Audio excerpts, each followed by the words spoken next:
మహాభారతంలోని 4వ ఎపిసోడ్లోకి స్వాగతం. వసువులకు వశిష్ఠుని శాపం ఎలా వచ్చింది అనేది ఈ భాగంలో మనం చూస్తాం. మీరైతే ఒకసారి వీడియోని లైక్ చేయండి, మీ అభిప్రాయాలను కామెంట్ రూపంలో తెలియజేయండి. గంగాదేవిని చూసిన శంతనుడు, ఈ అందాల రాశి నా భార్య అయితే బాగుండు అనుకున్న మరుక్షణం ఆమె అందంగా నవ్వుతూ శంతనుని సమీపించింది. నీ మనసులోని కోరిక తెలుసుకున్నాను మహారాజా. తప్పకుండా నీ భార్యనై నిన్ను ఆనందింపచేయగలను. అయితే నాదొక చిన్న విన్నపం. నేనేది చేసినా నువ్వు దానిని కాదనరాదు. అది శుభమైన అశుభమైన అంగీకరించి తీరాలి. నన్ను తిట్టరాదు, నా మనసు నొప్పించరాదు. ఇందుకు భిన్నంగా నువ్వు ప్రవర్తించిన మరుక్షణం నేను నిన్ను విడిచి వెళ్ళిపోతాను. దీనికి నువ్వు ఒప్పుకుంటేనే మనిద్దరికీ పెళ్లి, లేదంటే లేదు అన్నది గంగాదేవి. అందుకు ఆనందంగా అంగీకరించాడు శంతనుడు. పెళ్లి అయిపోయింది. గంగా శంతనులకు కాలం తెలిసి రాలేదు. ఇద్దరు ఆనంద పరవశ్యంలో ఓలాడారు. సంవత్సరాలకు సంవత్సరాలు గడిచిపోయాయి. గంగాదేవి 7 కుమారులను కన్నది. అయితే కన్న వెంటనే ఆ కుమారులను భాగీరథి ప్రవాహంలో పడవేసింది. బాధ కలిగినా చూస్తూ ఊరుకున్నాడు శంతనుడు.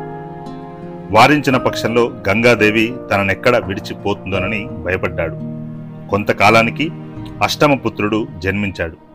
ఆ పుత్రుణ్ణి కూడా భాగీరథి ప్రవాహంలో పడవేసే తరుణంలో ముద్దులు మూటగట్టే ఆ బాలుణ్ణి కాపాడుకోదలచి గంగాదేవిని అడ్డుకున్నాడు శంతనుడు.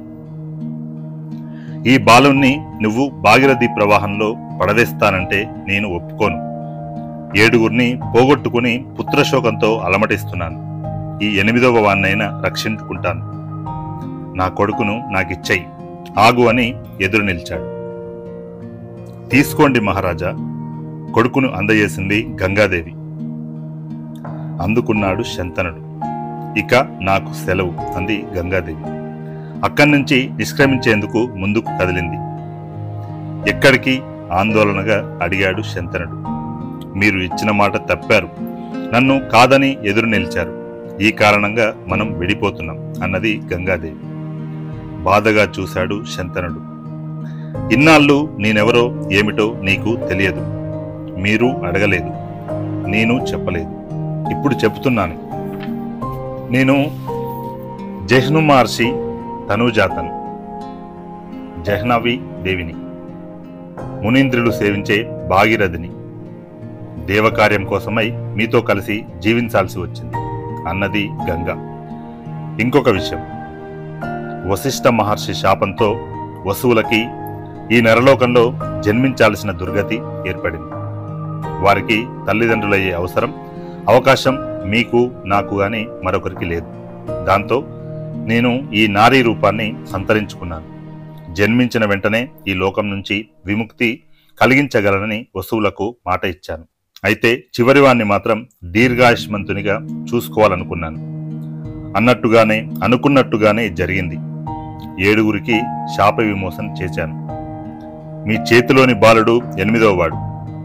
వీడే భరతవంశ శ్రేష్ఠుడు అన్నది మళ్ళీ గంగ. వసువులు శాప విమోచనాన్ని తెలుసుకున్న శంతనుడు వారిని వశిష్ఠుడు ఎందుకు శపించింది తెలుసుకోదలిచాడు. దేవీ దేవతలు కూడా పూజించదగిన వసువులను వశిష్ఠులు వారు ఎందుకు శపించారు? ఈ 8వ వాడు ఎందుకిలా ఈ మానవ లోకంలోకి నిలిచిపోయాడు? వసువులకి ఈ దుర్గతి ఎందుకు కలిగింది? దయచేసి వివరించు అని అడిగాడు. గంగ చెప్పసాగింది. వరుణ మహాముని చిరకాల తపస్సు ఫలించి వశిష్ఠుడు అయిన కుమారుడుగా అవతరించి మేరీ పర్వత గుహలలో ఘోరనిష్టలో మునిగి బాహ్య ప్రపంచాన్నే మర్చిపోయాడు. ఆ సమయంలో నందిని అనే ఒక ఆవు వశిష్ఠుని హోమావసరాలను నెరవేరుస్తూ కన్నతల్లిలా అతన్ని కాపాడసాగింది. రోజులు గడిచిపోతున్నాయి. ఒకనాడు వసువులు 8 మంది తమ భార్యలతో ఆ గుహలను సందర్శించి అక్కడి కొండచర్యల్లో సెలయేళ్లలోనూ యథేచ్ఛగా సంచరించి ఆనందించారు. వారిలో ఒక వసుముఖ్యుని భార్య నందినిని చూసి ముచ్చటపడి ఆ ఆవు బొమ్మగా గీసి భర్తకు చూపించింది. అది చూసి భర్త ఆశ్చర్యపోయాడు. ఇది వశిష్ఠ మహర్షి హోమధేనువు. దీని పాలు ఆరగించిన వారు 10,000 సంవత్సరాల పర్యంతం వ్యాధులకు ముసలితనానికి దూరమై సుఖంగా జీవిస్తారు అన్నాడు. అయితే నా స్నేహితురాలు జీతవతికి ఈ ఆవు పాలు అవసరం. నా స్నేహితురాలు గొప్ప సౌందర్యవతి. ఆ సౌందర్యం ఆమెను ఎల్లకాలం అంటిపెట్టుకొని ఉండిపోవాలంటే ఈ ఆవు పాలు ఆమె తాగి తీరాలి. ఇందుకు మీరు నందినిని తీసుకొని రావాలి. తప్పదు అంది అతని భార్య. ఆమె అభిష్టం తప్పక నెరవేర్చాల్సిందే అన్నారు మిగిలిన వసువులు. దాంతో వసువులంతా రహస్యంగా నందినిని అపహరించి వసుముఖ్యుని భార్య కోరిక తీర్చారు. ఫలపుష్పాల కోసం అరణ్యానికి పోయి తిరిగి వచ్చి గుహలను చేరుకున్న వశిష్ఠునికి నందిని దాని దూడ కనిపించకపోవడంతో దివ్యదృష్టితో జరిగిందంతా తెలుసుకొని వసువులందరినీ నరలోకంలో జన్మించమని శపించాడు. ఈ దుర్వార్త తెలిసిన మరుక్షణం వసువులు నందినిని దాని దూడను వశిష్ఠమునికి అప్పగించి శాప విమోచన కోరారు. మనుజ లోకంలో జన్మించిన అనంతరమే నీకు శాప విమోచన కలుగుతుంది. అయితే ఈ దురాగతానికి ఒడిగట్టిన ముఖ్య వసువు ప్రభాసుడు మాత్రం చిరకాలం మానవలోకంలో నివసించి తీరాలి. దీనికి తిరుగులేదు అన్నాడు వశిష్ఠుడు.